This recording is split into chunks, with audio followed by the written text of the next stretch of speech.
Fala rapaziada, tudo certinho? Bem-vindos ao meu canal Hugo Romariz, onde eu venho com informações sobre os gigantes cariocas, que são eles Botafogo, Flamengo, Fluminense e Vasco.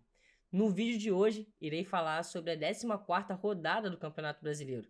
Irei falar sobre cada um dos times, como eles foram nos confrontos e já planejar para a próxima rodada. Isso porque, enquanto alguns têm um mínimo de pontos, outros têm um máximo de pontos. Então, já peço para vocês se inscreverem no canal, curtirem o vídeo, comentarem e compartilharem, tá bom? Isso daí fortalece demais e já quero agradecer a todos que vocês me visitam aqui em cada vídeo.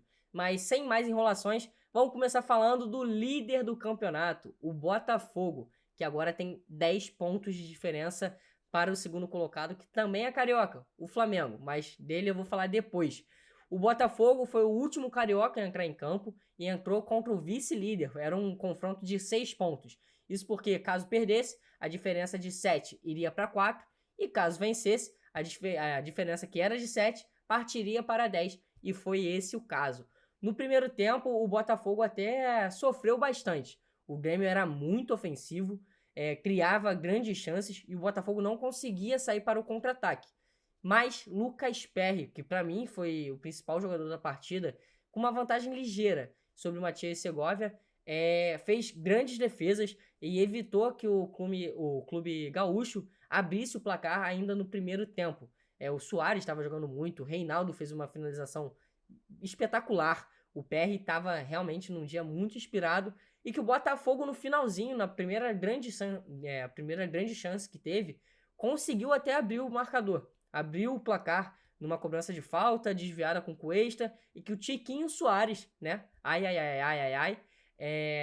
iria conseguir abrir esse placar e dar um certo conforto para o Botafogo. Mas o VAR agiu rapidamente e o Cuesta estava adiantado na origem do lance quando deu a assistência para o Tiquinho Soares. Então, o jogo foi para o segundo tempo e no 0-0. Já no segundo tempo, entrou um outro xodó da torcida que tem uma musiquinha. Matias Segovinha. Segovinha? Segovia entrou muito bem na partida, muito bem mesmo. O Grêmio até voltou a pressionar bastante o Botafogo nos primeiros minutos do segundo tempo, com bola na trave do Soares, o Adrielson cortando muitas bolas, interceptando muitas bolas na defesa, muito seguro mais uma vez na defesa do Botafogo, que segue sendo a melhor do campeonato com apenas 7 gols sofridos em 14 jogos agora, e conseguiu sofrer na partida. Depois de tudo isso, o Segovinha realmente começou a jogar mais bola e uma característica que o Botafogo vinha tendo no jogo era o Grêmio avançar no ataque e o Botafogo tentar o contra-ataque. Não deu certo. Matias Segovia chegou a esboçar de ficar mais recuado, mas começou a pressionar no campo de ataque.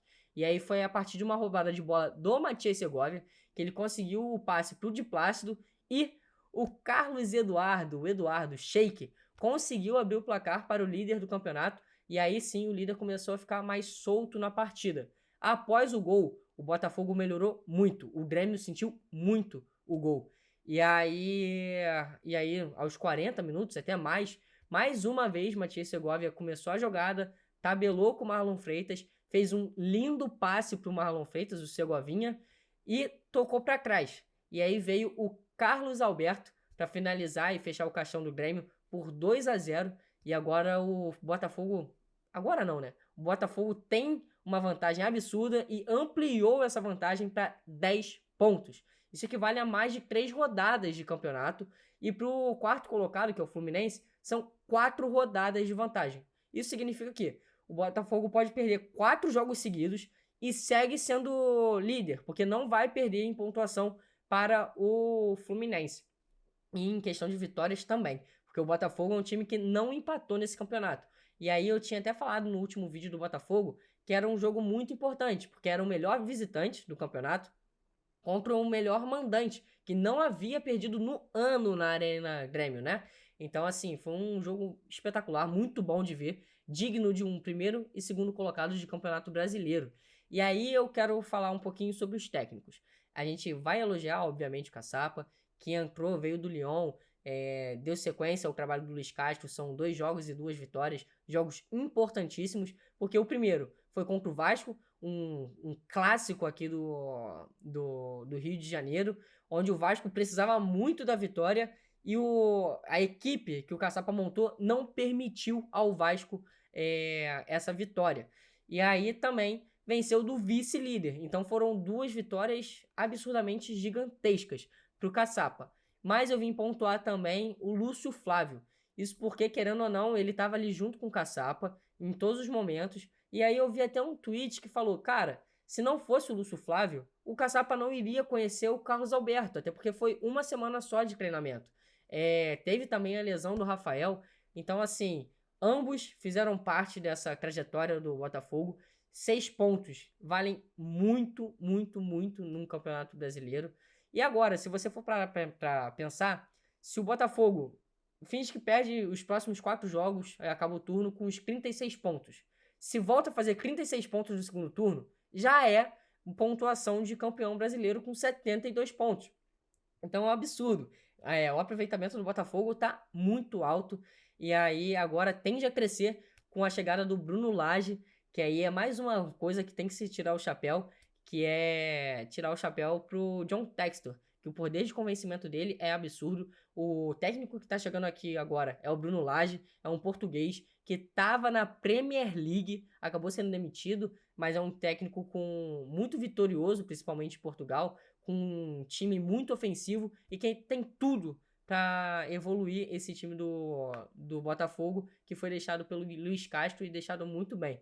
Quem é botafoguense sabe que no começo da temporada o Luiz Castro sempre foi cobrado, muito cobrado, e assim, até era justo, mas ele sempre falava e ressaltava, estou fazendo a pré-época. Ele sempre reclamou muito do calendário brasileiro, porque não teve a pré-temporada que tanto queria. Porque a ideia fixa era do time B do Botafogo jogar o Cariocão e o John Textor conseguir fazer alguns jogos internacionais do Botafogo até para expandir a marca. Isso não aconteceu, mudaram algumas regras, algumas leis no Cariocão e o Botafogo teve que jogar com seu time principal para não perder verba. Então, assim, todo mundo critica o começo do ano do Luiz Castro, mas ele sempre avisou que precisava das 6 a 8 semanas para conseguir deixar esse time redondo e ele conseguiu, né? Até porque, se você parar para pensar agora, não virão muitos reforços, não está sendo muito especulado alguns reforços no Botafogo. Vão tentar buscar um lateral direito, mas por conta da lesão do Rafael, porque senão não iriam. Então aqui é um parabéns conjunto para toda a SAF, para todos os técnicos que estão participando desse momento vitorioso do Botafogo, que mesmo sem o título agora, já é um momento absurdo, uma campanha absurda e memorável. Mas vamos lá, agora vamos para o segundo colocado, que está a 10 pontos atrás do primeiro colocado, que é o Flamengo, que fez uma partida de terceiro e quarto colocados, e uma partida sensacional, do mais alto nível também, assim como foi Botafogo e Grêmio. Flamengo e Palmeiras protagonizaram uma grande partida.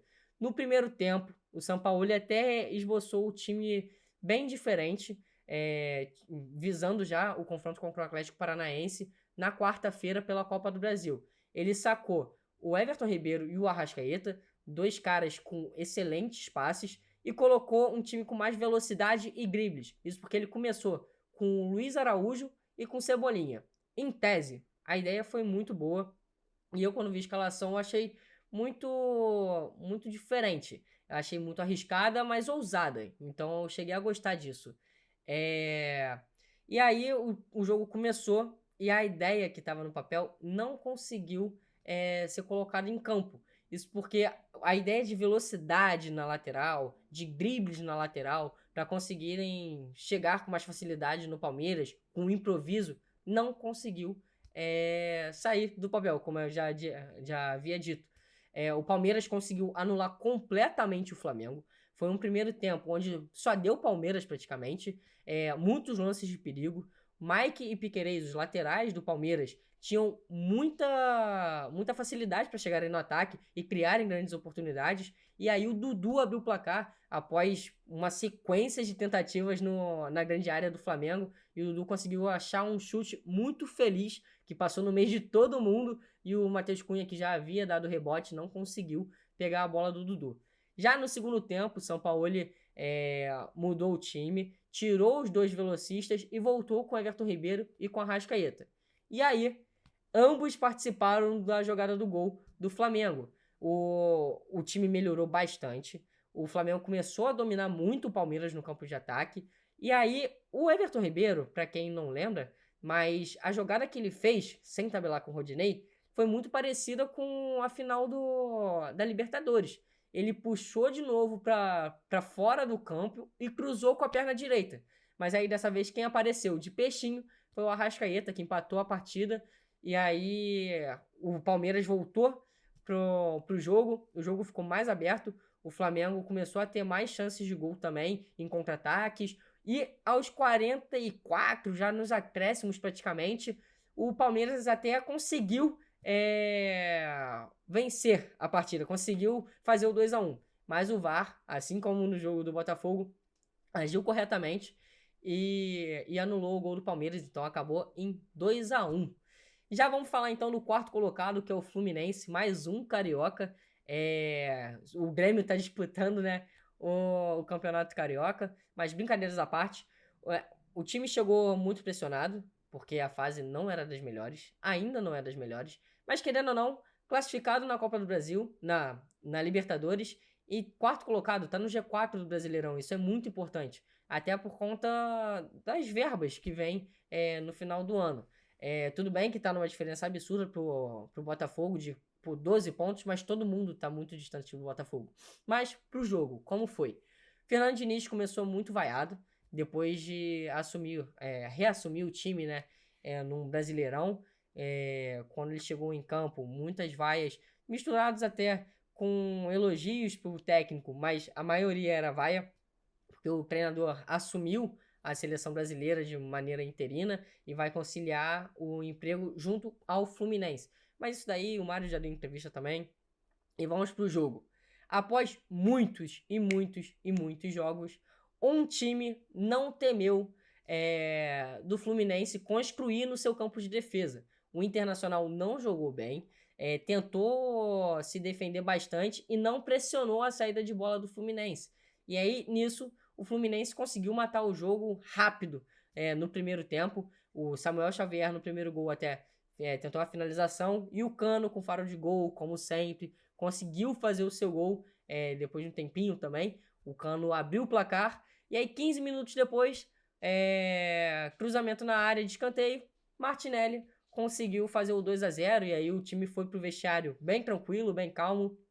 E no segundo tempo, administrou bastante o resultado. O Internacional só no final levou um susto ali com o alemão, tentando fazer um gol de bicicleta e tal.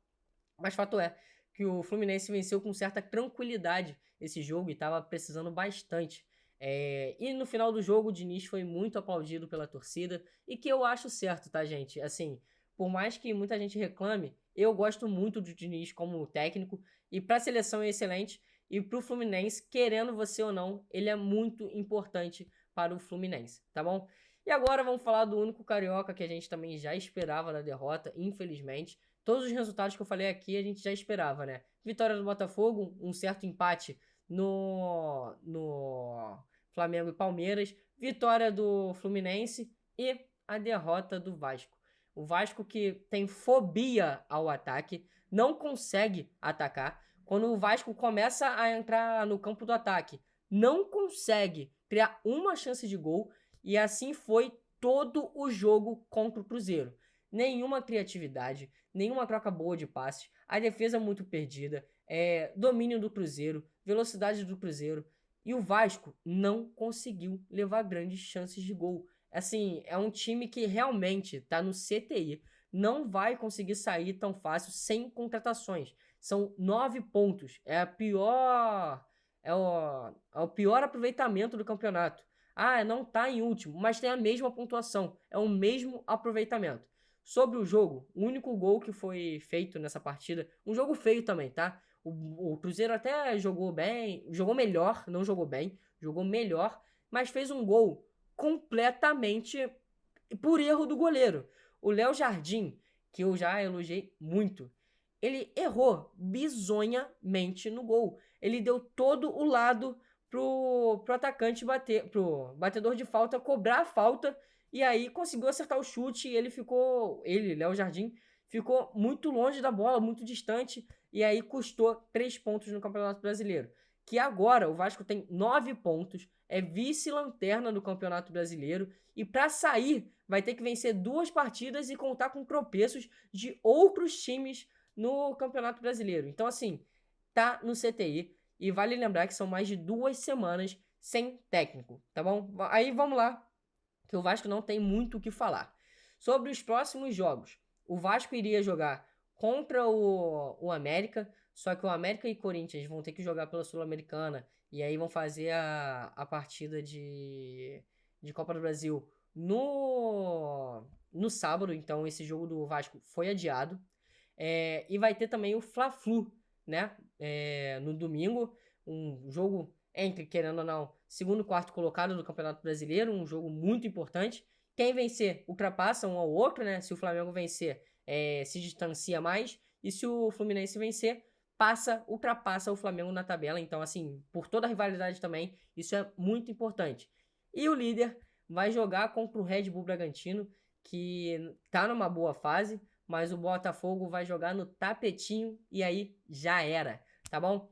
Essas foram as informações, na verdade foram mais os resumos dos jogos para vocês que não acompanharam todos os jogos, consegui ver a maioria e depois consegui pegar uns gatos quebrados aí para conseguir conciliar e passar informação para vocês. Tá bom, rapaziada? Amanhã volto a postar vídeos sobre cada time específico e vou tentar fazer também sempre esses vídeos de rodada, tá bom? Tamo junto, rapaziada. Até o próximo vídeo. Valeu!